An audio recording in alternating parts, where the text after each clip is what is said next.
17ویں عالمی اردو کانفرنس اور arts council کی یہ روایت بھی رہی ہے اس سیشن میں یاد رفتگان کے کہ جو صاحبان ہمارے درمیان نہیں رہے اور اس کانفرنس کا حصہ بھی رہیں تو ان کو ایک یاد کرنے کا ایک سلسلہ، اور افتخار صاحب کی موجودگی میں انہی کا شعر کہ دلوں کو درد سے آباد رکھنا چاہتے ہیں، ہم اپنے رفتگاں کو یاد رکھنا چاہتے ہیں۔ میرا نام رضوان زیدی اور اس سیشن کی نظامت کی ذمہ داری مجھے سونپی گئی ہے۔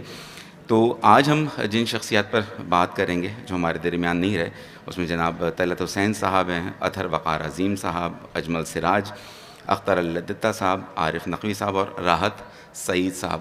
اور ڈاکٹر ضیاء سے اگر گزارش ہے وہ سیشن میں اگر ڈاکٹر ضیاء میری آواز سن رہے ہیں تو آپ بھی تشریف لے آئیں تاکہ ہم اس کارروائی کو آغاز کریں۔ تو سب سے پہلے میں ہماری یہ خوش نصیبی بھی ہے کہ ہمارے ساتھ ڈاکٹر رخشندہ حسین صاحبہ موجود ہیں، اور تنگی وقت کے سبب سب سے ہی گزارش ہے ملتمس ہوں کہ اختصار سے ہی کام لیں گے۔ تو میں آج کی اس کارروائی کے آغاز کے لیے میں ملتمس ہوں ڈاکٹر رخشندہ حسین صاحبہ سے کہ طلعت حسین صاحب کے بارے میں آپ جو ہیں وہ کچھ اپنا اظہار خیال کیجئے۔ تو ڈاکٹر رخشندہ حسین صاحبہ۔ آرٹس کونسل کے سارے منتظمین، خاص طور پہ احمد شاہ صاحب اور باقی عہدیداران اور حاضرین محفل جو کہ ممبر بھی ہیں آرٹس کونسل کے زیادہ تر اور ان کے علاوہ بھی ہیں، لمبا نہ کر دوں کہیں یہ باتیں کرتے کرتے۔ السلام علیکم۔ وعلیکم السلام۔ مجھے آج آدھی رات کے قریب پتہ چلا احمد شاہ صاحب سے کہ مجھے طلعت کے بارے میں کچھ بات کرنی ہے۔ مشکل تو نہیں کیونکہ کئی سال ہمارا ساتھ رہا ہے، لیکن احمد شاہ صاحب کو منع کرنا مشکل تھا، اس لیے میں حاضر ہوں۔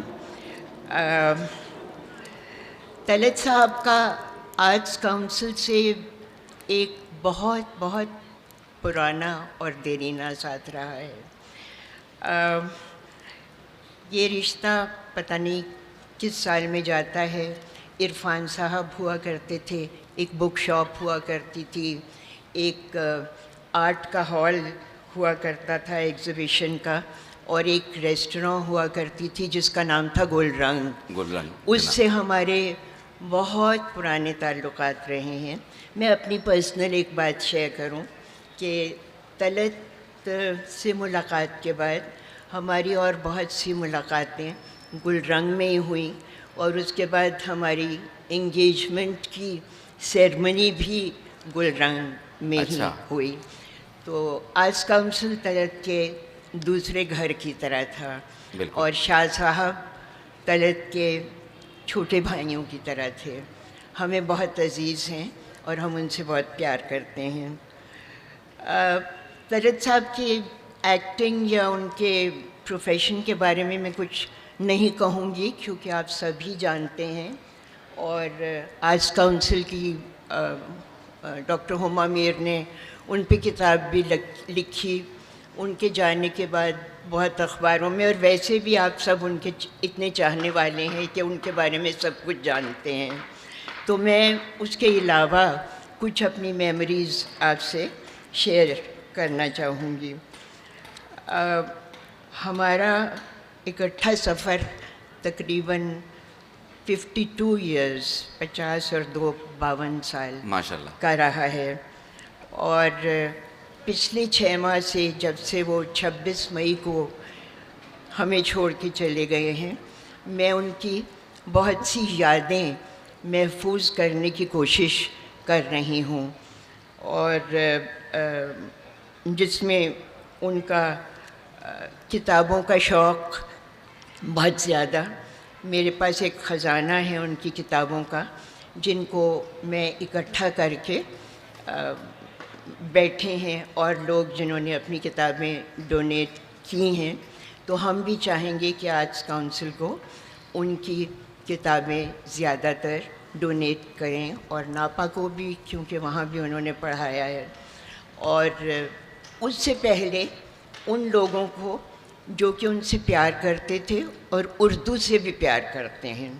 اور کتاب کو ہاتھ میں پکڑ کے پڑھنا چاہیں گے، نہ کہ گوگل پہ جا کے اور دیکھنا چاہیں گے کہ کتاب کیا کہتی ہے.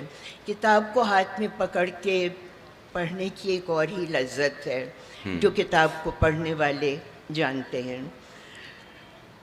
لکھنے کا بھی بہت شوق تھا، لیکن انفارچونیٹلی ان کا شعبہ ایسا تھا، یا وہ اتنے پرفیکشنسٹ تھے اور اتنا وقت دیتے تھے. ان کے دور کے سارے ایکٹر ہی اتنا وقت دیتے تھے کہ ان کو دوسری چیزوں کے لیے ٹائم نہیں مل پاتا تھا. میں نے ٹوکری میں ان کے لکھے ہوئے کاغذوں کے انبار دیکھے ہیں جو وہ پھاڑ پھاڑ کے پھینکتے رہتے تھے. اچھا. اور یہ نہیں سمجھتے تھے کہ وہ ٹھیک ہیں، لہٰذا ان کو ضائع کر دیتے تھے. طلعت کو ادب سے بہت لگاؤ تھا، تو نظم ہو یا نثر ہو، پینٹنگ ہو، سبھی چیزیں ان کو بہت پیاری تھیں.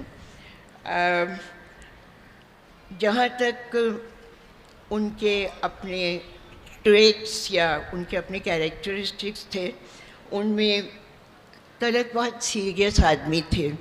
بس مسکرا دیتے تھے کبھی کبھی، ہنستے بہت کم تھے. اور کمیٹڈ بہت تھے اپنے کام سے. جو کام کرتے تھے اس کو اس کی آخری حد تک پورا کرنا چاہتے تھے. ایکٹنگ میں تو آپ دیکھ ہی چکے ہیں. بہت پرخلوص تھے اور خوابوں کی دنیا میں رہتے تھے. ریالٹی سے اکثر کافی دور ہوتے تھے. انہوں نے کچھ کہانیاں بھی لکھی ہیں، کچھ نظمیں بھی کہی ہیں جو کہ چھپی ہیں، اور میں ان کی یادگار چیزیں جو کہ اکٹھی کر رہی ہوں.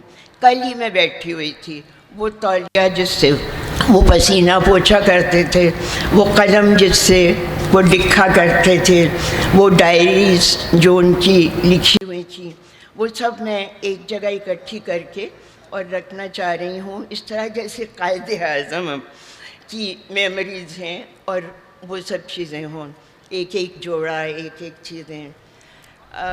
میں طلعت کو اس طرح کبھی یاد نہیں کرتی کہ میں بیٹھ کے روؤں یا کہوں کہ ہائے ہائے چلے گئے. لیکن یہ کہ ان کی چیزوں سے ہم سب ایسے ہی محسوس کریں گے کہ وہ ہمارے ساتھ ہیں، اور ابھی بھی شاید وہ ہمارے ساتھ ہوں اور خوش ہو رہے ہوں کہ رکشی میرے بارے میں کچھ کہہ رہی ہیں. بالکل. اپنا اردو انہیں بہت زیادہ پسند تھی. ان کی کتابوں کا ایک بہت بڑا حصہ اردو کی کتابوں کا ہے، اور باقی بھی ہر فیلڈ کی کتاب انہوں نے جمع کر رکھی تھی. تو اپنی کتاب کو ہاتھ بڑی مشکل سے لگانے دیتے تھے، کسی کو دیتے بھی نہیں تھے، اور اگر لے لیتے تھے تو کہتے تھے کہ یہ مجھے واپس ضرور کرنا. تو میں کہتی تھی طلعت رجسٹر بنا کے رکھیں. راحت کاظمی لے جاتے تھے اور ان کے دوست لے جاتے تھے، اور ان کو یاد رہتا تھا کہ یار تم نے میری وہ کتاب واپس نہیں کی. بیٹی کے یہاں گئے تو ایک کتاب جو کہ وہ بغیر ان کے پوچھے میری اجازت سے لے گئی تھی. کہنے کہ یہ کتاب تو میری ہے اور یہ یہاں کیا کر رہی ہے، اس کو واپس لے کے چلو. صحیح. اور کتاب کو کبھی موڑنے بھی نہیں دیتے تھے پڑھتے ہوئے کہ خراب نہ ہو جائے. اس سلسلے میں مجھے پتہ ہے وقت بہت کم ہے، لیکن میں ان کی چیزیں کیونکہ سارٹ آؤٹ کر رہی تھی تو میں اس میں مجھے ایک خط ملا. یہ خط طلعت کا لکھا ہوا نہیں ہے، اور میں پھر سے یہ کہنا چاہوں گی کہ طلعت کو اردو سے بہت محبت تھی، اور اپنے بچوں کو اور بچوں کے بچوں کو چاہتے تھے کہ اردو اچھی بولیں، تلفظ ٹھیک ہو، الفاظ کا چناؤ درست ہو. تو میرا نواسا ہے، تزئین بیٹھی ہیں، ان کا بیٹا ہے، او لیولز کر رہا تھا تو اردو میں بہت مشکل ہوتی تھی. اور کہتا تھا کہ نانو اردو میں پتہ نہیں کیا ہوگا. تو میں نے اس سے کہا کہ تم 1-2 ہفتے یا 1 مہینہ میرے پاس آ جاؤ, ہم کوشش کرتے ہیں کہ تم پاس ہونے کے قابل ہو جاؤ. تو اس نے ہمیں, ہماری اینیورسری انہی دنوں میں ہوئی, تو اس نے یہ خط مجھے لکھا جو کہ میں آپ سے شیئر کرنا چاہتی ہوں کہ ہمارے بچے اردو میں کتنے اچھے ہیں اور ہم کتنے پراؤڈ ہیں. یہ میں نے بہت سنبھال کے رکھا ہوا. پیاری نانی السلام علیکم. یہ میری پہلی دفعہ ہے دال فے الف. یہ میری پہلی دفعہ ہے کہ میں آپ یا کسی اور کو خط لکھا ہے.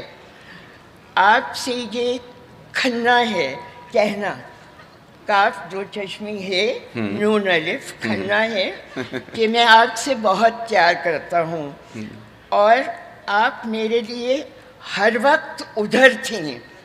یہ مجھے سمجھ نہیں آیا کہ اس کا کیا مطلب ہے کہ آپ ہر وقت ادھر تھیں, یعنی you were always there for me. انگریزی میں ترجمہ کریں تو اور کبھی کبھار آپ کے گھر پر ماما ہمیں, آپ ماما سے مارنے سے بچا لیتی تھیں. اور جو کتاب آپ نے مجھے 4 سال پہلے دی تھی وہ میرے پاس ابھی تک ہے, بگ بوائے. اور شادی کی سالگرہ مبارک ہو. آپ کا پیارا نواسا, نام نہیں بولوں گی, کوئی اس کا جاننے والا ہو تو مذاق اڑائے گا. تو میرے کہنے کا مطلب یہ کہ ایک تو یہ خط میں نے اور طلعت نے, اس کی امپورٹنس یہ ہے کہ میں نے اور طلعت نے ساتھ پڑھا. طلعت اس پہ بہت ہنسے, وہ ہنستے نہیں تھے, دل کھول کے. تو یہ میرے لیے امپورٹنٹ ہے کہ وہ ہنسے. پتہ نہیں اوپر جا کے ہنستے ہوں گے, مسکراتے ہوں گے یا اسی طرح سیریس ہوں گے. اللہ ان کی مغفرت کرے, ان کو اپنی دعاؤں میں یاد رکھیے گا. بہت بہت شکریہ. اور جو آپ کے نواسے ہیں ابن الوقت ہیں, کیونکہ آج کل MLA کا حال یہی ہے جس کی پیشگی انہوں نے نشاندہی فرما دی تھی. اب جس شخصیت کا یہاں تذکرہ ہوگا, اطہر وقار عظیم صاحب پچھلے برس ساتھ تھے اور بڑی یادیں, اور ان پر گفتگو کریں گے. ان کے بڑے بھائی اختر وقار عظیم, آپ MD رہے PTV کے اور کسی تعارف کے محتاج نہیں. سر السلام علیکم. میں اپنے اصل موضوع پہ آنے سے پہلے, کیونکہ طلعت کی بات ہو رہی ہے اور طلعت سے میرا بہت زیادہ محبت کا رشتہ تھا, تو میں ایک واقعہ آپ کو سنانا چاہوں گا. میں ٹریننگ لینے BBC لندن گیا, تو اتفاق سے طلعت بھی ان دنوں لندن میں تھے اور ٹریننگ لے رہے تھے. ریجنٹ اسٹریٹ پہ میں گھوم رہا تھا تو طلعت نظر آ گئے, ومپی بار سامنے تھی, دونوں نے جا کے ہم نے کافی پی. انہوں نے کہا کتنے دن ٹھہرو گے یہاں؟ میں نے کہا تقریباً 3 مہینے. انہوں نے کہا میں بھی 3 مہینے کے لیے تک یہیں ہوں. آج کل کمال احمد رضوی آئے ہیں, کل وہ یہاں آئیں گے تو تم بھی آ جانا. کمال احمد رضوی صاحب اگلے دن آ گئے اور وہ 3 مہینے وہ بھی وہیں رہے, طلعت بھی وہیں رہے. تو آپ سوچ سکتے ہیں کہ میرا کتنا اچھا وقت گزرا ہوگا. جناب کمال احمد رضوی صاحب جو تھے وہ ہمیں دونوں کو, ہم ٹریننگ لینے گئے ہوئے تھے, کوئی نہ کوئی سبق دیتے تھے ہر روز. طلعت بہت مہذب آدمی تھے, جیسے انہوں نے ذکر کیا. ان کو کوئی مذاق بھی اڑائے تو مسکرا کے رہ جاتے تھے, جواب نہیں دیتے. تو کمال احمد رضوی ان سے کہتے تھے کہ تم جتنے اسٹریسز اور پازز دیتے ہو, comma, full stop, semicolon, colon لگاتے ہو اپنی باتیں میں, تم اگر ان کو نکال دو تو تمہارا گھنٹے بھر کا پلے 25 منٹ کا رہ جائے گا. وہ طلعت مسکراتے رہتے تھے اور ہوتے کچھ نہیں تھے. بہرحال اور کمال صاحب جو تھے پھر ہم کو ہر ہفتے میں 1 دفعہ ملتے تھے اور کھانا خود کھلاتے تھے. میں یا طلعت کوشش کرتے تھے کہ پیسے دے دیں, تو کہتے تم دونوں ٹریننگ لینے آئے ہو, پیسے ویسے نہیں ہوں گے, میرے پاس آج کل پیسے بہت ہیں, میں کھانا کھلاؤں گا, لیکن حساب رکھ لینا, جب تمہارے پاس پیسے آئیں تو لوٹا دینا. صحیح.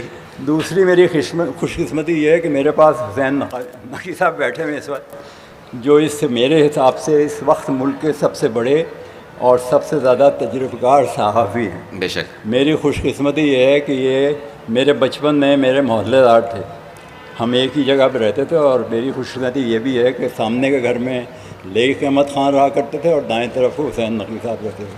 ابھی انہوں نے یاد دلایا کہ تمہیں ابا کی کیا کیا چیزیں یاد ہیں.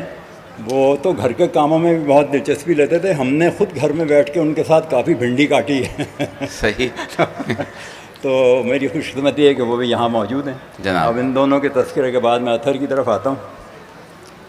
ہمارے گھر میں عام طور پر بچوں کو پیار کے نام سے بلایا جاتا ہے. ددیال میں تو سب اپنے اصل نام سے جانے جاتے ہیں، لیکن ننیہال میں عرفیت سے پکارے جانے کی روایت ہے. ہم بہن بھائی بھی خاندان بھر میں پیار کے نام سے بلائے جاتے تھے. ان میں گڈو، ننی، ننا جیسے روایتی نام بھی ہیں اور مختلف بھی. مجھ سے چھوٹے بھائی کا لاڈ کا نام سنی تھا، جنہیں آپ اطہر کے نام سے جانتے ہیں. صحیح. اطہر کو عام طور پر بہت سنجیدہ مزاج سمجھا جاتا تھا، لیکن حقیقت میں یہ بات صحیح نہیں. ان کی کوشش رہتی تھی کہ ہر وقت کچھ نہ کچھ ہوتے رہنا چاہیے. کسی سے چھیڑ چھاڑ، ہلکی پھلکی جملے بازی، سیر تفریح، سیاحت، ٹک کے بیٹھنا انہیں زندگی بھر نہیں آیا. بچپن میں بھی ایسا ہی تھا، کبھی یہاں کبھی وہاں. ہمارے گھر میں صبح بہت جلدی ہوتی تھی، سبھی جلدی اٹھتے تھے. جو نہ اٹھے اسے ہماری والدہ یہ کہہ کر جگا دیتی تھیں کہ دیر کے اٹھنے سے گھر آیا رزق لوٹ جاتا ہے. واہ. اطہر کو ہمیشہ سے دیر سے اٹھنے کی عادت تھی.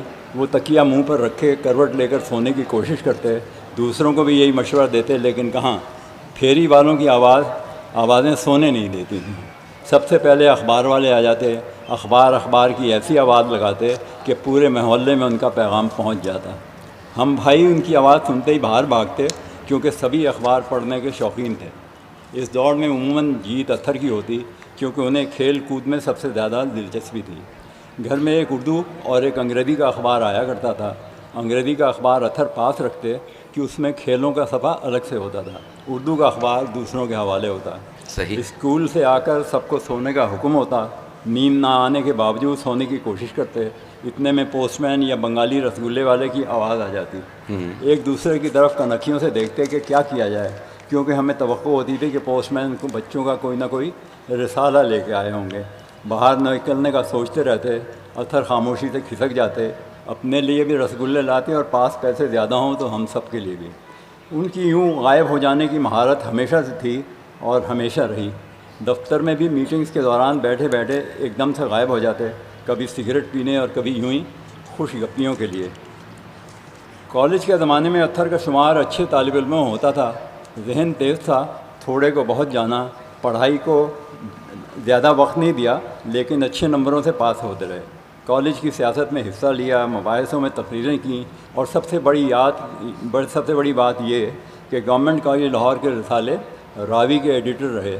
اس حیثیت میں کالج کا رول آف آنر بھی ملا. راوی کی ایڈیٹری اعزاز کی بات تھی. اپنے وقت میں علامہ اقبال، فیض احمد فیض اور پطرس بخاری بھی اس کے ایڈیٹر میں رہے تھے. تاریخ میں ایم اے کیا. استادوں سے دوستانہ تھا. اپنے ایک پروفیسر کے ساتھ اکثر شیزان میں بیٹھتے تھے. وہیں مسل الدین صاحب سے ملاقات ہوئی. وہ اپنے ساتھ ایک دن کراچی ٹیلی ویژن لے گئے. ہاتھ پکڑے پکڑے ایک کمرے میں لا بٹھایا اور کہا، آج سے آپ کا یہ کمرہ ہے، آج ہی سے پی ٹی وی میں نوکری شروع. ہر کام محنت سے کرنے کے عادی تھے. چھوٹی موٹی چیزوں کی نوک پلک پر نظر رکھتے تھے. سب سے پہلے حالات حاضرہ کا پروگرام ترجمان بنایا، جس کے نگراں مسل الدین صاحب اور کمپیر فرحات زیدی صاحب تھے. یہ پروگرام ان دنوں پاکستان ٹیلی ویژن سے نشر ہونے والے پروگراموں سے بالکل مختلف تھا. اس کی تحقیقاتی رپورٹوں اور بے باک تبصروں نے دھوم مچا دی. متنوع موضوعات اور خوبصورت عکس بندی سے اطہر نے اسے خوب سجا دیا. یوں وہ ادارے میں حالات حاضرہ کے مستند پروڈیوسر مانے جانے لگے. حالات حاضرہ کے ساتھ ساتھ انہوں نے صحت اور قانون جیسے خوش موضوعات پر تن کی دنیا اور قانون اور رحم کے نام سے 2 ایسے پروگرام کیے جنہوں نے دلچسپ اور معلوماتی مواد اور تخلیقی انداز پیشکش کی وجہ سے ناظرین میں جگہ بنائی. تن کی دنیا میں پہلی مرتبہ آپریشن ہوتے ہوئے دکھائے گئے.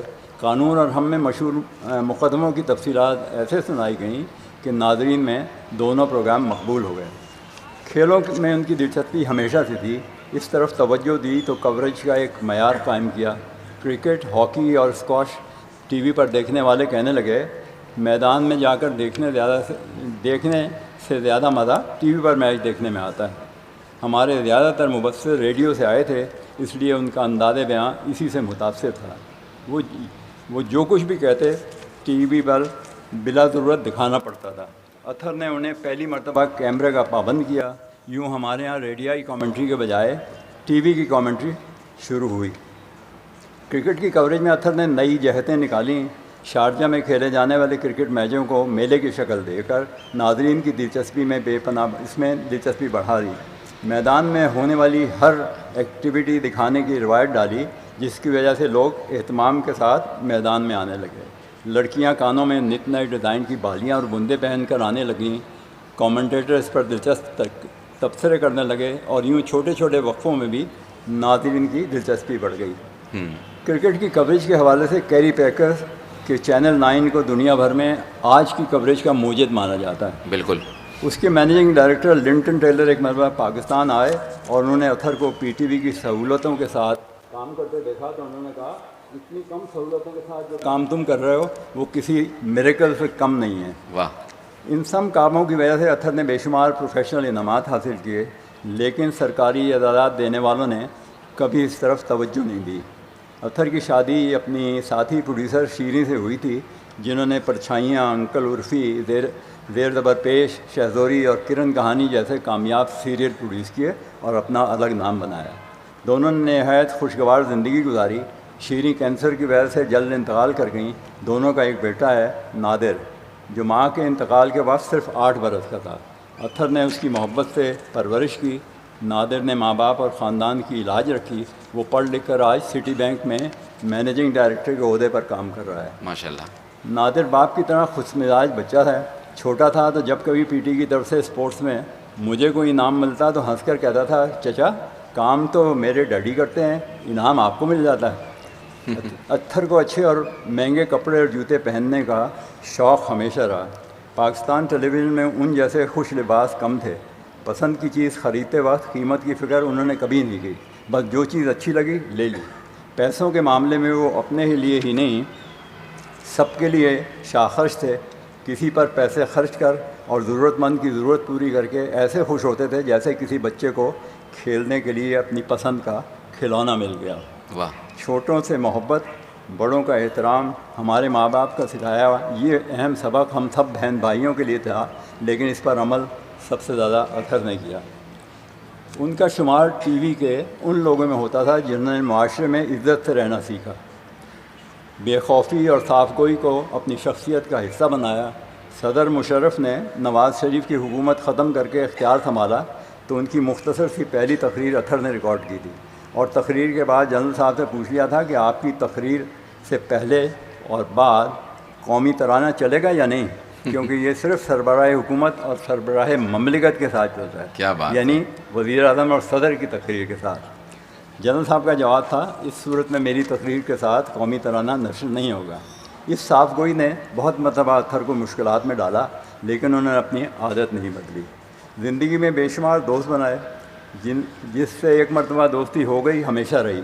اس لیے دوستوں اور محبت کرنے والوں کی فہرست ہمیشہ بڑھتی رہی, اس میں کبھی کمی نہیں آئی.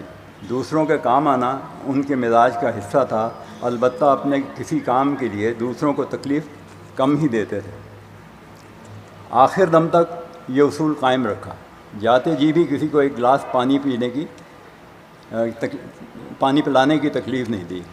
ہفتے کی رات 9 بجے کے قریب ہم دونوں نے گپ شپ لگائی, کچھ دوستوں کے بارے میں, کچھ بہن بھائیوں کے بارے میں. پھر یہ کہتے ہوئے فون بند کر دیا کہ صبح میں نے نہاری کھلانے کے لیے کچھ دوستوں کو بلا رکھا ہے, تھوڑا ٹی وی دیکھوں گا اور پھر سو جاؤں گا. سوئے تو صبح کو نہیں جاگے, نیند میں ہی سفر آخرت اختیار کیا. بیٹھے بیٹھے ایک دم سے غائب ہو جانے کی عادت یہاں بھی نہیں چھوڑی. میرے بھائی ہر دم لوگوں میں محبت بانٹتا رہتا تھا.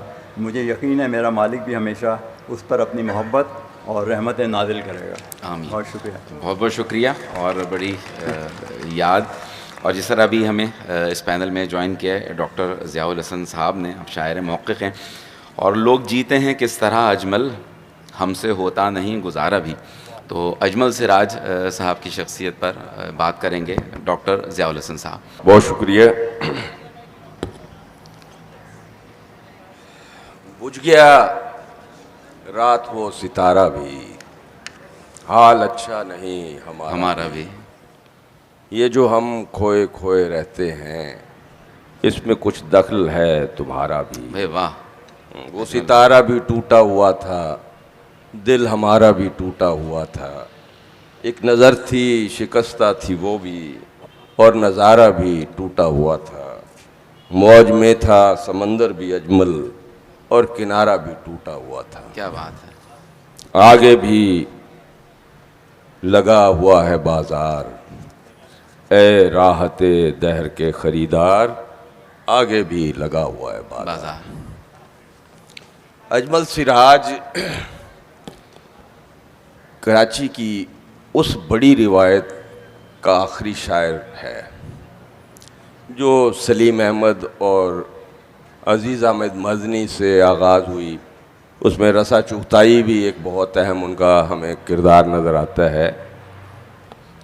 ہر ادب کی دو متوازی روایتیں چلتی ہیں. ایک وہ روایت ہے جس کو ہم پڑھتے ہیں اور وہ لطف اندوز ہوتے ہیں اور چل نکلتے ہیں, پھر ہمیں وہ یاد نہیں رہتے. اور ایک وہ ادب کی روایت ہے جو آج بھی یہ رہتی ہے, کل بھی رہے گی, پرسوں بھی رہے گی. ٹھیک. یہ بڑی روایت ہے. اجمل سراج اس روایت کا شاعر تھا. اس روایت کا شاعر عام طور پہ موجود زندگی میں اتنا بعض اوقات پینیٹریٹ نہیں کر پاتا یا اس طرح سے پاپولر نہیں ہوتا. پاپولر شاعری کی عمر بہت تھوڑی ہوتی ہے. صحیح. وہ مختلف وقفوں میں ہمیں ایسے شاعر نظر آتے ہیں جو آتے ہیں, جلتے ہیں, پھر بجھ جاتے ہیں اور پھر ان کی جگہ دوسرے لے لیتے ہیں. لیکن وہ شاعر جن کے پاس زندگی کی گہرائی ہے, جو اپنے دور کے انسانی وجود کو سمجھتے ہیں, جانتے ہیں, جو زبان کو سمجھتے ہیں, زبان کی گہرائی کو سمجھتے ہیں, تخلیقی تجربے کی گہرائی کو سمجھتے ہیں, ان کی شاعری مختلف طرح کی ہوتی ہے. وہ شاعری ہمیں اپنے ساتھ بھی لے کے چلتی ہے لیکن ہمیں ٹھہراتی بھی ہے, ہمیں روکتی بھی ہے. صحیح. اور ہمیں کہتی ہے کہ مجھ سے سرسری مت گزرو. یہ اس طرح کے شعر نہیں ہوتے کہ سنتے ہی دل میں جو اتر جائیں. ان میں سنتے ہی دل میں اترنے کی صلاحیت اور طاقت تو ہوتی ہے, لیکن یہ بار بار پڑھنے کا مطالبہ کرتے ہیں اور صرف اپنی شاعری پڑھنے کا مطالبہ نہیں کرتے. یہ کہتے ہیں کہ ان سے پہلے کی جو شعری روایت ہے اس سے بھی آگاہی حاصل کریں. شاعری کو مجھے ہمیشہ جب میں سوچتا ہوں شاعری کا وجود کیسا ہے تو مجھے لگتا ہے کہ وہ ایک بہت نازک مزاج محبوبہ جیسا ہے جو اپنے علاوہ کسی اور کو برداشت نہیں کرتی, کسی اور کو اپنے قریب نہیں آنے دیتی. تو ایسے شاعر بھی ایسے ہوتے ہیں اور قاری بھی ایسے ہوتے ہیں. ہمیں شاعری کی قرت کی ایک تہذیب ہے کہ ہمیں شاعری کو ٹھہر کے پڑھنا ہوتا ہے, غور کرنا ہوتا ہے, پھر پڑھنا ہوتا ہے, پھر غور کرنا ہوتا ہے, پھر پڑھنا ہوتا ہے, پھر غور کرنا ہوتا ہے, جس کی وجہ سے آپ دیکھیں کہ غالب کی شاعری کے معنی ختم نہیں ہوتے. صحیح. آپ اس کو زندگی میں 50 بار پڑھیں گے, 50 بار آپ کو نئے معنی وہ دے گی. تو اجمل سراج اس روایت شعر کے شاعر تھے جن کو آپ جتنی بار پڑھتے ہیں اتنی بار آپ کو نئے معنی, نیا احساس وہ آپ کے عطا کرتی ہے وہ شاعری. تو جو شعر میں نے آپ کو سنائے یہ چند شعر تھے, ظاہر ہے اس مختصر سی مجلس میں بالکل ایسے ہی میں ان کی دونوں کتابیں تو آپ کو پیش نہیں کر سکتا. 2 مجموعے ان کے تھے, دونوں مجموعوں میں ہمیں 2 مختلف رویے نظر آتے ہیں. صحیح. پہلے مجموعے میں ہمیں ایک ایسی زندگی نظر آتی ہے جو شاعر کو پسند نہیں ہے. یہ وہ دنیا تھی جو سرمایہ داری نظام نے بنائی تھی اور انسان کو یعنی ایک ایسا وجود بنا دیا تھا جس کا مرکز صرف اور صرف زر تھا. صحیح. اس کے علاوہ اس کے پاس زندگی میں حاصل کرنے کے لیے کچھ نہیں تھا. ساری اقدار ہمارے ہاتھ سے نکل گئی تھیں اور سارے انسانی جو مراحل اور مراتب ہیں وہ بھی ہماری زندگی سے نکل گئے تھے. تو اجمل کے پہلے مجموعے میں ہمیں اس پر ایک دکھ اور تکلیف اور ملال, جو سب سے بنیادی رویہ ان کی شاعری میں وہ ملال کا ہے. اور اگر عالمی ادبیات کو بھی آپ پڑھیں گے تو آپ کو محسوس ہوگا کہ سب سے طاقتور جو انسانی وجود کو اپنی گرفت میں لے کے نکلنے نہیں دیتا وہ ملال ہے. وہ نہ دکھ ہے نہ درد ہے، وہ ملال ہے جو انسان کے وجود کو اپنی لپیٹ میں لیتا ہے اور اس کو اس میں سے نکلنے نہیں دیتا. تو اجمل کی شاعری کا جو بنیادی احساس تھا وہ احساس ملال تھا، اور وہ ملال ان کے آہنگ میں بھی تھا، یعنی ان کی جو بحروں کا سلیکشن تھا اور ان بحروں کے سلیکشن میں جو موضوعات تھے اور ان موضوعات کو پیش کرنے والی جو لفظیات ان کے ہاں ہمیں نظر آتی ہے وہ ایسی ہے جو اس ملال کے اظہار کے کو اور طاقتور بناتی ہے. ٹھیک ہے. جو دوسرا مجموعہ تھا اس میں ہمیں ظاہر ہے ان کی عمر بھی زیادہ ہو گئی، وہ میچورٹی کے، تو پھر ایک قبولیت ہے، لیکن اس قبولیت میں ہم زندگی کیسے گزاریں، ہمارے پاس کیا ہے اور کیا نہیں ہے، اور جو نہیں ہے کیا وہ ناممکن ہے، کیا وہ زندگی میں دوبارہ واپس نہیں آئے گا. صحیح. اب دیکھیں جو 20ویں صدی کا شاعر ہے، ایسا آدمی جس نے 20ویں صدی میں شاعری آغاز کی، 80 کی دہائی کے شاعر تھے، تو اس وقت ان کو ایک اور دنیا ملی، اور 9/11 کے بعد دنیا یکسر تبدیل ہو گئی، ایک اور دنیا تھی. تو اب ان کے ہاں آپ کو ملے گا وہ پرانی زندگی جو ہاتھ سے نکل گئی ہے، جو اب ہمارے پاس نہیں رہی، وہ فرصت نہیں رہی، وہ تعلق نہیں رہا، وہ انسان کا انسان کے ساتھ جو جڑاؤ تھا وہ ختم ہو گیا. تو اس پہ ایک درد اور تکلیف نظر آتی ہے. لیکن 21ویں صدی میں جب ہم ایک اور دنیا میں نکل گئے اور ہماری وجود جو ہے وہ خالی ہو گیا، تہی ہو گیا انسانی جذبات سے، کیفیات سے، تو وہاں پھر اس کی جستجو ہمیں ملتی ہے. تو شاعر یہ نہیں کرتا کہ وہ ہاتھ چھوڑ کے بیٹھ جائے، وہ دیکھتا ہے کہ اس نے انسان کو کہاں تک لے کے جانا ہے، کس طرح سے اس دنیا میں زندہ رہنے کی راہیں نکالنی ہے. تو اجمل کی دوسرے مجموعے میں ہمیں یہ رویہ کافی، یہ میں مضمون میں نہیں پڑھا کیونکہ وقت یقیناً کم ہے، تو اجمل کی شاعری پہ میں نے ان کی دونوں کتابوں پہ الگ سے مضمون لکھے ہیں، اور دونوں کو لکھتے ہوئے مجھے اجمل میرے دوست ہیں، بہت پرانے دوست ہیں، مجھے یہ احساس ہی نہیں تھا کہ وہ کتنے غیر معمولی شاعر ہیں. جب میں نے لکھا ان کی شاعری پہ تو پھر مجھے پتہ لگا، ورنہ مجھے وہ لگتے تھے وہ ویسے ہی شاعر ہیں جیسے دوسرے شاعر ہیں. ایسا نہیں تھا. ان کی شاعری پر لکھتے ہوئے مجھے محسوس ہوا کہ یہ تو زیادہ گہری شاعری ہے اور یہ تہ در تہ اترتی ہے، معنی کی پرتیں ہیں اس میں. بہت شکریہ. بہت بہت شکریہ ضیاء صاحب آپ کا. اور اس میں کوئی دو رائے نہیں کہ اجمل صاحب بھائی بالکل ہمارے درمیان اسی طرح رہیں گے. اب جس شخصیت پر بات کی جائے گی اختر اللہ دتا صاحب، اور میرے ان پر گفتگو کرنے کے لیے ہمارے ساتھ موجود ہیں امجد شاہ صاحب، آپ GM PTV کراچی. تو امجد صاحب آپ. بہت شکریہ رضوان صاحب. سب سے پہلے تو احمد شاہ صاحب کا بے انتہا میں شکریہ ادا کروں گا، اور یہ کہ اتنی اچھی ماشاءاللہ یہ عالمی اردو کانفرنس کا انعقاد کیا ہے یہاں پہ، اور سب بڑی شخصیات یہاں پر تشریف فرمائے، اور جن کی یاد میں یہ یاد رفتگاں کا یہ سیشن ہو رہا ہے، ان سب سے میری ذاتی طور پر نیازمندی رہی. بڑا دل چاہتا ہے کہ ان کے بارے میں بھی کچھ ضرور بولیں، مگر ظاہر ہے میرے اساتذہ یہاں بیٹھے ہوئے ہیں، اختر وقار عظیم صاحب یہاں بیٹھے ہوئے ہیں، سامنے آصف انصاری صاحب بیٹھے ہوئے ہیں، افتخار صاحب، بلگرامی صاحب، عروج صاحب بیٹھی ہوئی ہیں، متین محمود، اختر درگاہی صاحب. تو جناب عالی اختر اللہ دتا صاحب کے بارے میں چونکہ مجھے کہا گیا ہے کہ میں ان کے لیے کچھ گزارشات پیش کروں. اختر اللہ دتا صاحب کے والد صاحب استاد اللہ دتا خان صاحب بہت بڑے برے صغیر کے طبلہ نواز، جن کو پری پیکر کا نام دیا گیا. ان کے صاحبزادے جاوید اللہ دتا صاحب کسی تعارف کے محتاج نہیں، بہت بڑے میوزک ڈائریکٹر، مگر اس کے ساتھ ساتھ ان کا حوالہ یہ بھی کہ وہ ہمارے ملک کے بہت بڑے ستار نواز. ان کے بھائی اختر اللہ دتا صاحب، یعنی یہ عجیب ہے کہ تمام بھائی بہت بڑے میوزیشین تو ہیں ہی، اور مگر بڑے میوزک کمپوزر بھی ہیں. جاوید اللہ دتا صاحب اگر میوزک کمپوزر ہیں تو ستار نواز بہت بڑے ہیں. اختر اللہ دتا صاحب اگر کمپوزر ہیں تو سرود بجاتے ہیں. واہ. شہزاد اللہ دتا صاحب اگر کمپوزر ہیں تو ان کے ساتھ بیس گٹار بجا رہے ہیں.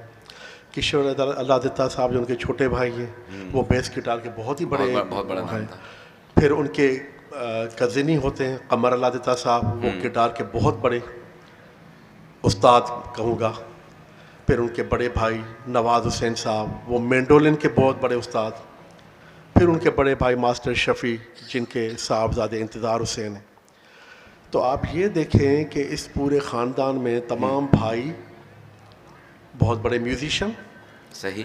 اور سر میوزیشین بھی وہ کہ اب دیکھیں کہ سرود بجانے والے کتنے رہ گئے. آپ بتائیں کہ ستار پلیئر بڑے سریلے کتنے رہ گئے. اور سرود میں تو میرا نہیں خیال کہ استاد نظر حسین کے بعد یا جاوید کوٹی صاحب کے بعد اختر اللہ دتا نہیں بجایا. مگر چونکہ ہمارے معاشرے میں بڑے بڑے سازوں کی کوئی قدر نہیں ہوئی، جس میں سارنگی بھی اب ختم ہوتا جا رہا ہے، سرود بھی اب بالکل ناپید ہے. اور اس طرح سے ستار پلیئر ہیں چند استاد رئیس خان کے شاگرد ہیں اور دیگر بھی ہیں جو پاکستان میں بجا رہے ہیں. جاوید اللہ دتا صاحب بھی شاگرد استاد رئیس خان کے تھے اور اس ینگ سے بجاتے تھے. صحیح. اور اختر اللہ دتا صاحب یہ فرماتے تھے کہ وہ شاگرد استاد نظر حسین کے. اچھا. دونوں میں مشترک بات یہ ہے کہ وہ بھی بہت بڑے کمپوزر ثابت ہوئے. صحیح. ریڈیو کے، ٹیلی ویژن کے، اور خاص طور پر جو ان کا غزل کام کے استاد نظر صاحب کا. بالکل. ہوتا یہ ہے کہ جو کمپوزر کی بنیاد کسی ساز پہ اگر ان کی ہے تو وہ ساز ان کی کمپوزیشن میں کہیں نہ کہیں ضرور آئے گا. وہ میٹ، وہ اسٹروک، وہ ردم. اگر کوئی طبلہ پلیئر کمپوزر ہے، اگر کوئی ستار پلیئر ہے، اگر کوئی سروز بجانے والا ہے، تو یہی بات اختر اللہ دتا صاحب میں بھی آئی کہ انہوں نے جو کمپوزیشنز کی، چونکہ وہ گٹار بھی بجاتے تھے تو ان میں ایک ویسٹرن گایا. صحیح. چونکہ وہ سروز بجاتے تھے تو اس میں جو یہاں کا کلاسیکل راگ راگنے والا انگ تھا وہ آیا. اور پھر یہ کہ چونکہ پوری فیملی میں کوئی بھائی مختلف ساز بجا رہے کمپوزیشن، تو ایک پورا ایک پیکج بن جاتا ہے. اور ایک دوسرے سے کیونکہ جو فن چونکہ ٹرانسفر ہو رہا تھا، صحیح، تو اختر بھائی میں وہ تمام کمالات تھے جو ایک بڑے میوزک کمپوزرز میں ہوتے. کیا بات ہے. اس کے بعد انہوں نے یہ کہا کہ میرا انگ بطور میوزک کمپوزر سب سے مختلف ہونا چاہیے. تو انہوں نے کوشش کی، کیونکہ ان کے پسندیدہ میوزک ڈائریکٹر تھے مدن موہن صاحب، S D Burman, R D Burman, اور جے دیو، اور ماسٹر عبداللہ پاکستان کی اگر بات کیجیے، نثار بزمی صاحب، یہ بڑے میوزک ڈائریکٹر ان کے، ہیمنت کمار، یہ بہت ان کے پسندیدہ تھے. کیونکہ ان میں جو ایک ویسٹرن ایک ایلیمنٹ تھا اور ایک فیوژن تھا کمپوزیشن میں، وہ اختر اللہ دتا صاحب نے بھی جب ان کی دھنیں آگے انہوں نے بنائی تو وہی رنگ اس میں غالب تھا اس میں. پھر جناب علی پی ٹی وی پہ ایک پروگرام شروع ہوا، فروزہ، جو عارفین صاحب کہتے تھے، آصف انصاری صاحب ایسا ہی ہے. اس میں ان کو کمپوزیشن کرنے کا بہت سارا موقع ملا. اس کے بعد ان کو شعیب منصور صاحب نے جھرنے میں جس میں عالمگیر کے مشہور گانے ہوئے، محمد علی شیخی کے ایک ہی نام کے کتنے چہرے یاد رکھوں یا نام، بہت ایک اچھا گانا تھا. یہ جیون تو سپنا ہے، محمد علی شیخی نے گایا. تو ہے کہاں، یہ عالمگیر نے گایا. جو سپنے ہم نے دیکھے، یہ تحسین جاوید نے بہت اچھا گایا تھا. صحیح. اس کے بعد جناب علی پھر انہوں نے یہ بھی کوشش کی کہ جو پرشین فوک ہے یا مختلف جو فوک یہاں ہمارے پاکستان کے بھی ہے، ان کا بھی انہوں نے تاثر لیا. ہو جانم کجا بیری، ایک بالکل پرشین فوک، صحیح، جس کو انہوں نے نئے انداز میں فیوژن کے ساتھ، اور اس میں اچھے انسٹرومنٹ، خاص طور پر بیس گٹار کا انہوں نے بڑا استعمال کیا. مگر میرے حساب سے ان کا سب سے مشہور آئٹم وہ تھا جو انہوں نے یہ زندگی، جو ایک سیریل تھا جو سلطانہ صدیقی صاحبہ نے پیش کیا تھا، ٹھیک ہے، اس کا جو او ایس ٹی تھا، زندگی کے سب لمحے یادگار ہوتے ہیں، جو مہناز بیگم نے گایا، پھر حور صاحب نے گایا تھا، وہ سب سے زیادہ مشہور ہوا. کیونکہ اس میں جس انداز میں انہوں نے گٹار اور جس انداز میں انہوں نے ردم کے پیٹرنز یوز کیے ہیں، وہ اس سے پہلے کبھی ہمیں سننے کو نہ ملتے. کوئی پاکستان کا ایسا آرٹسٹ نہیں ہے جس کو اختر اللہ دتا سے کمپوزیشن نہ کروائی. وہ بینجمن سسٹرز ہو، تحسین جاوید ہو، سلیم جاوید، محمد علی شیخی، اور مہناز بیگم، ناہید اختر صاحبہ، اور جتنے بھی بڑے بڑے آرٹسٹ ہیں ان سے گوائے، اور ان کا موقع ملا. پھر ان کا ایک اسلوب یہ بھی تھا اور ایک زاویہ یہ بھی ہے کہ اختر صاحب نے بہت سارے جنگلز کو بھی کمپوز کیا. یعنی اس زمانے میں جو باٹا کے اور جناب علی جو بھی فیبرکس تھی، جو بھی تھی، اس کی بھی زیادہ تر، چونکہ ان کا اپنا اسٹوڈیوز بھی تھا، کمپوزر بھی وہ خود تھے، تو انہوں نے وقت کے ساتھ ساتھ اپنے آپ کو بھی ذرا سا بدلا کہ چلے اب سرود بجانے کا زمانہ نہیں ہے تو کمپوزیشن میں امپرووائز کیا. اس کے بعد جناب علی اب آج کل جنگلز کا دور ہے, برانڈنگ کا دور ہے, تو پھر اس میں چلے گئے. پھر ان کو پتہ چلا کہ نہیں یار آج کل سیکوینس پہ زیادہ گانے چل رہے ہیں اور مینوئل ساز نہیں ہے, تو پھر انہوں نے کی بورڈ بھی سیکھا. تو انہوں نے وقت کے ساتھ ساتھ اپنے آپ کو بہت ہی زیادہ آگے وہ لے کر گئے. میرے ساتھ ان کا روزانہ کا ملنا تھا پی ٹی وی میں, روزانہ وہ تشریف لاتے تھے, پروگرام ہو یا نہ ہو, کیونکہ ایک تعلق اس در و دیوار کے ساتھ ان کا بہت زیادہ تھا, اس لیے روزانہ تشریف لاتے تھے. پی ٹی وی میں ہمارا ایک کمرہ ہے جہاں پر فنکار بیٹھ جاتے تھے, ہارمونیم لے کر جاتے تھے. پھر کبھی آج شنکر جے کشن کے گانے پہ بات کرنی ہے, آج مدن موہن کے گانے پہ بات کرنی ہے, آج نثار بزمی صاحب کے گانے پہ بات کرنی ہے, آج نوشاد صاحب کے گانے پہ بات کرنی ہے, مگر وہ موسیقار جن کو زیادہ ڈسکس نہیں کیا جاتا تھا, جیسے سی رام چندر کو نہیں ڈسکس کیا, جیسے چتر گپت کو نہیں کیا جاتا تھا, جیسے انل بسواس کو نہیں کیا جاتا تھا, جیسے ایس کوہلی کو نہیں کیا جاتا تھا, جیسے رام لال کو نہیں کیا جاتا تھا. تو ان پہ بھی روزانہ بیٹھ کے ایک گانے پہ اختر اللہ دتا صاحب اور ہم اسی پہ سیشن لگاتے تھے. کیا بات ہے. اچانک چلے گئے وہ, اور یہ ساری گفتگو یہ ہے کہ جو ہم آرٹس کونسل میں پہلے بھی کر چکے ہیں. آپ نے مجھے موقع دیا, ان کے بارے میں بہت زیادہ بولا جا سکتا ہے رضوان صاحب, مگر مجھے پتا ہے کہ آپ کے پاس وقت کم ہے اور دیگر مقررین بھی ہیں, وہ بھی بات کریں گے. بہت شکریہ آپ کا. بہت بہت شکریہ, بہت بہت شکریہ. آپ نے جس روانی سے بیان کیا یقیناً قابل ستائش ہے. اب جناب عارف نقوی صاحب پر گفتگو کے لیے میں ملتمس ہوں. عشرت معین صاحبہ سے, آپ جرمنی سے تشریف لائی ہیں اور اردو انجمن برلن سے آپ وابستہ ہیں. جناب. جی بہت بہت شکریہ رضوان صاحب. سب سے پہلے میں یہاں احمد شاہ صاحب اور کراچی آرٹس کونسل کا شکریہ ادا کروں گی کہ انہوں نے یاد رفتگاں میں عارف نقوی صاحب کو بھی موضوع بنایا اور انہیں یاد رکھا. اس کانفرنس میں عارف نقوی صاحب کا بھی ایک حصہ رہا ہے, وہ یہاں آتے رہے ہیں, جرمنی سے نمائندگی کرتے رہے ہیں, اور میں بھی ان کے ساتھ کئی بار آئی ہوں. یہ میرے لیے ایک اعزاز ہے کہ آج مجھے ان کی شخصیت پر یا ان کو یاد کرنے کا یہاں موقع فراہم کیا گیا ہے. عارف نقوی صاحب کا ایک شعر ہے کہ ایک داغ ہے سینے میں, دو اشک ہیں آنکھوں میں, مفلس نہ مجھے سمجھو یہ میرا خزانہ ہے. تو یہ عارف نقوی صاحب کی کل شخصیت کا احاطہ کرتا ہے یہ شعر, کہ جس طرح وہ لکھنؤ سے ہجرت کر کے آئے, اپنے دل میں ایک ہجرت کا داغ لے کر کے, ان کو بھیجا گیا, بلکہ سجاد ظہیر صاحب نے ہندوستان سے جرمنی بھیجا, وہ آئے 1961 میں, اور اس کے بعد ان کا سفر وہاں پہ نہ صرف تعلیمی طور پہ رہا, انہوں نے ابتدا جو ہے وہ وہاں سے ڈرامہ رائٹنگ اور ڈرامہ اینڈ فلم کے حوالے سے انہوں نے اپنی تعلیم کا آغاز کیا. 1963 میں انہوں نے ہمبرلٹ یونیورسٹی برلن میں, جو کہ وہ مشرقی برلن جرمنی کا حصہ تھی, اس وقت انہوں نے وہاں اردو تدریس کا آغاز کیا. اردو اور ہندی کے پہلے استاد رہے, اور ان کا یہ سلسلہ آگے بڑھتا رہا. جب مشرق اور مغرب ایک ہوئے, اس کے بعد جو ہے وہ یونیورسٹی برلن ایک ہو گئی, ہمبرلٹ یونیورسٹی, جہاں سے میں نے بھی جرمن زبان سیکھی ہے, مجھے بھی اعزاز رہا ہے. عارف نقوی صاحب کے ساتھ میں بطور طالبہ یہاں سے گئی تھی, وہاں پڑھ رہی تھی. میرے شوہر انور ظہیر رہبر اور ان کے بھائی, انہوں نے بزم ادب برلن کے نام سے ایک تنظیم بنائی ہوئی تھی, جو کہ وہاں پاکستانیوں کو, ہندوستانیوں کو اور اہل اردو یا محبان اردو کے لیے وہ تنظیم تھی, جو وہاں پہ شعری نشستیں منعقد کرتی تھی, محفل افسانہ پیش کرتی تھی. اس میں عارف صاحب ہمارے اسٹوڈنٹ ہاسٹل میں پہلی بار 1996 میں تشریف لائے, اور نہ صرف وہ محفل کا حصہ رہے, بلکہ اپنی ہمہ جہت شخصیت کی وجہ سے وہ تمام طلبہ و طالبات کا کہنا چاہیے کہ ان کی دلچسپی, ان کے محبت کا مرکز بن گئے.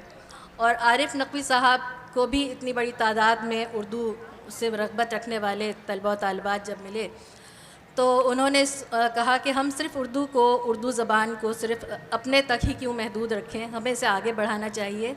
ہمیں ایک نئی تنظیم بھی ساتھ ساتھ آغاز کرنا چاہیے, جس کا ہم نے نام اردو انجمن برلن, اردو فار در فرائن جرمن میں رکھا, جس کا مقصد یہ تھا کہ اردو زبان کو اور اردو سے وابستہ جو شخصیات ہیں اور جو کام ہوئے ہوئے ہیں اس کو جرمن زبان میں روشناس کروایا جائے. ٹھیک ہے. چونکہ ہم لوگ طالب علم تھے, زبان ہم نے جرمن زبان وہاں پہ اس طرح سے سیکھی ہوئی تھی, تو ہم سب نے مل کر اس تنظیم کو آگے بڑھایا, اس کو چلایا. ہم نے 7 سالہ تقریبات کی.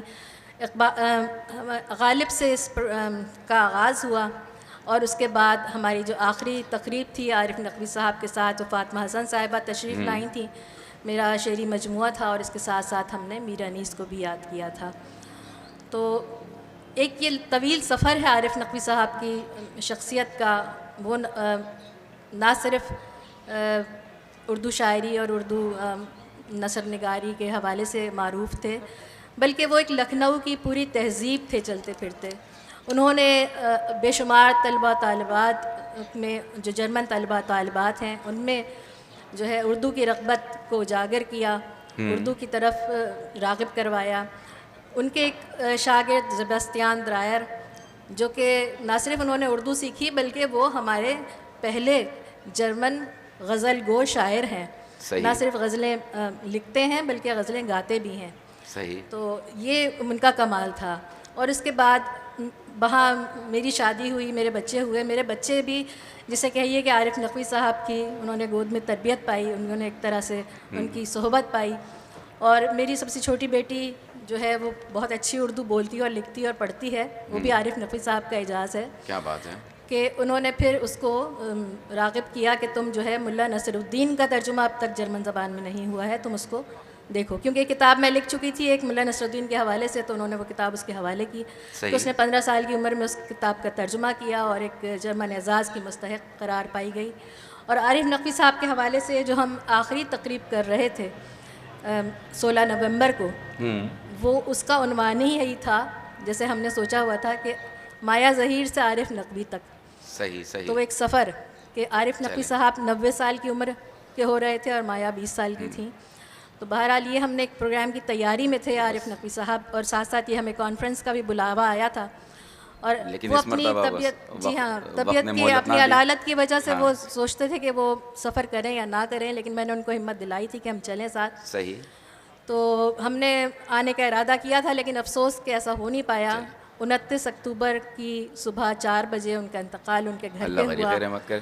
تو عشرت صاحبہ آپ کا بہت بہت شکریہ, یعنی کہ تنگی وقت کے سبب اگلا سیشن بہت شکریہ. میں آپ کا ایک بار پھر شکریہ ادا کروں گی, اور آرٹس کونسل کا بھی کہ انہوں نے ہمیں یاد رکھا, عارف نقوی صاحب کو یاد رکھا جرمنی کے حوالے سے. بہت بہت شکریہ. اور اب جس شخصیت پہ بات کرنے کے لیے ہم زحمت دیں گے حسین نقی صاحب کو, میرے لیے اعزاز کی بات ہے کہ میں سر کے ساتھ اسٹیج شیئر کر رہا ہوں. آپ ایک سینئر صحافی, کسی تعارف کے محتاج نہیں. راحت سعید صاحب کے بارے میں گفتگو فرمائیں گے جناب حسین نقی صاحب. سر.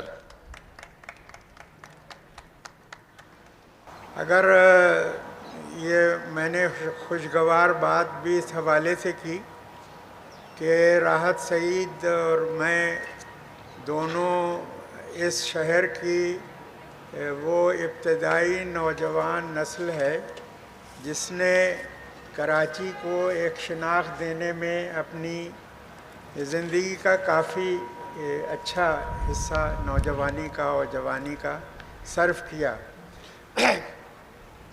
ایک اگر یاد کریں تو راحت سعید ایک ایسی ہنسمکھ خوشگوار شخصیت جو آپ کو فوراً ہی ملتے ہی آپ کو ڈسارم کر دیتی ہو کہ آپ کھل کے بات کر سکتے ہیں, آپ کا جو بھی نقطہ نظر ہے وہ بیان کر سکتے ہیں, اور ایک ایسا مکالمہ کر سکتے ہیں جس میں وہ اپنے تمام علم, اپنی تمام صلاحیتوں کے باوجود ایسا نہ تاثر دیں آپ کو کہ آپ ان سے کسی قدر بھی کمتر ہیں. اب ہم لوگ پیدا ہوئے, میں 30 کی دہائی کے آخری حصے میں پیدا ہوا, وہ 40 کی دہائی کے شروع میں پیدا ہوا تھا. تو راحت سعید جو ہے وہ ایک طریقے سے یوں سمجھیے کہ جو ابتدائی یہاں پر ہم لوگ جب آئے ہیں تو شکریہ, ہم لوگ جب آئے ہیں تو کراچی میں ایک یونیورسٹی بھی قائم اس طریقے سے کی گئی تھی کہ ایک ہندو مڈل اسکول تھا جس کے اوپر قبضہ کر لیا، لڑکیوں کا مڈل اسکول تھا، اس کے اوپر قبضہ کر لیا۔ بابائے اردو نے ایک بڑے جگہ کے اوپر قبضہ کر لیا، اردو کالج بنایا اور کراچی یونیورسٹی اس اسکول میں بنی۔ ایک ڈی جے کالج تھا جس کے ایک حصے پہ ایس ایم کالج والوں نے قبضہ کر کے اور ایس ایم کالج کا گریجویشن کورس وہاں منتقل کیا، اور شاہ صاحب ہمارے جو استاد بھی تھے، اور میں سمجھتا ہوں کہ بہت ہی انہوں نے تعلیم کے فروغ میں شاہ صاحب نے یہاں پہ بہت بڑا حصہ لیا۔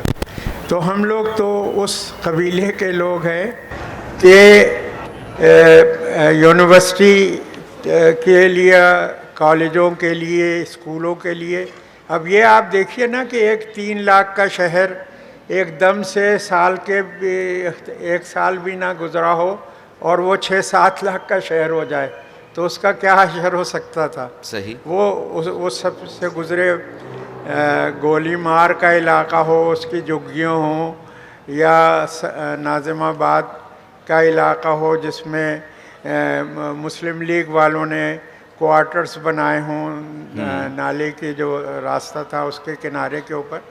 تو یہ وہ زمانہ تھا، تو اس میں ضرورت اس بات کی تھی کہ تعلیم کو خاص طور سے، اور روزگار کا تو ظاہر ہے کہ ہندوستان سے جو نوجوان طبقہ مسلمانوں کا مائیگریٹ کر رہا تھا وہ تو خالصتاً ملازمت کی تلاش میں تھا، کیونکہ ہندوستان میں خود ایک چھٹیوں کے دور میں ایک مسلمان کے کارخانے میں گیا اور میں نے کہا مجھے کچھ اپرینٹس شپ کرنی ہے، تو اس نے کہا پاکستان جاؤ، سینے پہ گولی کھاؤ، سینے پہ گولی کھائیں گے پاکستان بنائیں گے۔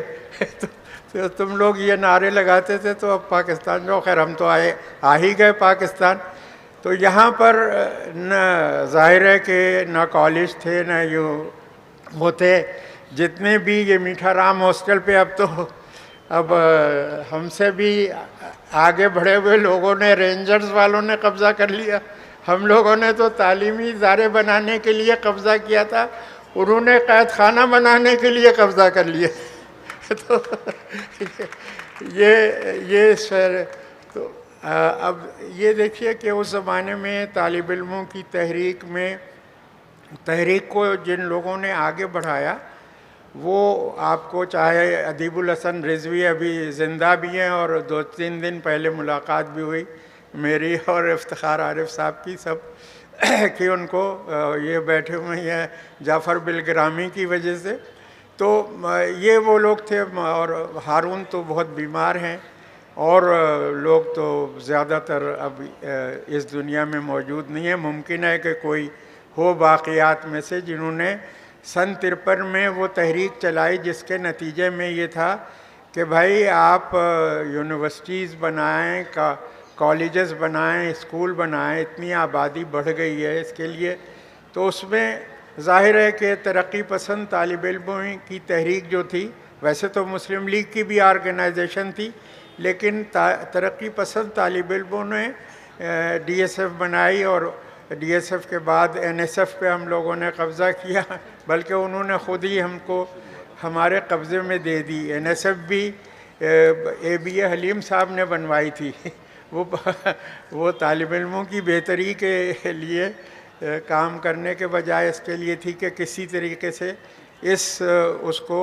اس ایلیمنٹ کو کاؤنٹر کیا جائے جو یہاں پہ یہ سب مطالبات کر رہا ہے۔ اب ظاہر ہے کہ اس وقت صحافیوں کی پاکستان میں یونین تھی، جو مشرقی پاکستان، ایک طریقے سے میں سمجھتا ہوں کہ مشرقی پاکستان جو تھا وہ ہماری جمہوری تحریک کا سمجھیے کہ ایک بڑا تھم تھا۔ صحیح۔ اس کی وجہ سے ہماری جمہوری تحریک جو تھی وہ جاری رہی تھی۔ دوسری جو جگہ تھی جمہوری تحریک کی، وہ ظاہر ہے کہ کراچی تھی۔ کراچی کو یہاں سے اٹھا کے دارالخلافہ لے جانے کا ایک مقصد یہ بھی تھا کہ دارالخلافہ ملک کا جو ہے وہ تحریک کرنے والوں کے یا تحریک پسند لوگوں کے نرغے میں نہ رہے ہمیشہ، تو انہوں نے اس کو اٹھا کے اور جی ایچ کیو کے زیر سایہ کر دیا ہے۔ تو اب اس شہر کو میں جو راحت سعید کے قبیلے کے لوگوں کا کام تھا وہ یہ تھا کہ طالب علموں کو منظم کروں، مختلف اداروں کی میں یونین سازی ہو، صحافیوں کی یونین اس میں حصہ لے، اور یہ سب مل کے اس شہر میں جو حالات ہیں ان کو بہتر بنانے کی کاوش کریں۔ تحریکوں کا اس شہر کو تحریکوں کے حوالے سے ڈسٹرائے کرنے کا کام حضرت ضیاء الحق صاحب نے کیا، جنہوں نے یہاں پہ ایک ایسی تحریک کی داغ بیل ڈالی جو نفرت کے اوپر، جس کا بنیاد نفرت تھی کہ دوسروں سے نفرت کرو۔ ہماری تحریک میں تو موہن لال رامچندانی بھی ڈی ایس ایف کا ممبر تھا، ہماری تحریک میں حیدر خان بھی تھا، ہماری تحریک میں احمدی بھی تھے، ہماری تحریک میں عبید اللہ علیم ہمارے این ایس ایف میں لیڈروں میں شامل تھا، اور یہ سب لوگ جو تھے ایک طریقے کا جو ایک ایسے شہر کو ہونا چاہیے، ایک کاسموپولیٹن شہر ہے، اس میں ظاہر ہے کہ ملک بھر سے مختلف علاقوں سے لوگ آئیں گے، اور ظاہر ہے کہ وہ سب مل کے ایک ایسی آپ دیکھیں کہ ایک ایسا شہر بنایا جہاں مانسیرے سے آئے ہوئے شخص نے آپ کو یہ کراچی کی جتنی بھی فیسٹیولز ہیں لٹریری، یہ تو مانسیرے کے یعنی وہ ہے، لیکن ان سب لوگوں نے، اور وہ پاکستان کے ہر علاقے سے آئے ہوئے، نہ صرف پاکستان کے ہر علاقے سے آئے ہوئے بلکہ ہندوستان کے ہر علاقے سے آئے ہوئے لوگوں نے اس میں اپنا حصہ ڈالا۔ اب ٹریڈ یونین کی بات کریں تو جو پی آئی اے کی یونین تھی، یا ہماری طالب علموں کی یونیورسٹی میں یونین تھی، کالجوں میں یونین تھی، ان سب میں راحت سعید کا ایک کنٹریبیوشن یہ تھا کہ بہت ظاہر ہے اتنے زیادہ مسائل تھے اور اتنی زیادہ سختیاں تھیں کہ جی سیشن ہے اگلا، کہ بہت بڑا حصہ جو تھا ہمارا وہ اس بنیاد پہ تھا کہ ہماری ظاہر ہے کہ ہماری تعلیم سستی ہو اور عام ہو، اور ہمارے اور ایک اسٹینڈرڈ کا ایجوکیشن ہو، اور اس کے لیے ہماری کاوش تھی۔ اور میں سمجھتا ہوں کہ یہ کاوش ظاہر ہے کہ بیچ میں ایک خراب موسم آتے ہیں، وہ خراب موسم بھی گزر گئے، اور میرا خیال ہے کہ بہت کچھ آپ لوگوں نے اچیو کر لیا ہے۔ میں تو اس شہر سے اپنی، چونکہ مجھے نکال دیا تھا یہاں سے، ہم لوگوں کو نکال دیا گیا، 12 لوگوں کو 2 مرتبہ، جب دوسری مرتبہ مجھے بھی یہاں پرچی موصول ہو چکی ہے، میری بیگم نے کہا کہ اب تم میرے شہر میں ہی رہو گے، تو جب سے میں لاہور میں ہوں، اور لاہور میں بھی کچھ نہ کچھ اس قسم کی کرتے رہتے ہیں۔ سر بہت بہت شکریہ، جی بہت شکریہ، تنگی وقت کے سبب۔ تو یہ یاد رفتگان کا سیشن تھا، اور اگلا سیشن جو ہے اردو کی نئی بستیاں، باسی جلیل بھائی سے گزارش ہے کہ آ کے وہ نظامت سنبھالیں۔ آپ سب لوگوں کا بہت بہت شکریہ، میں اپنے تمام معزز مہمانان کا شکریہ ادا کرتا ہوں۔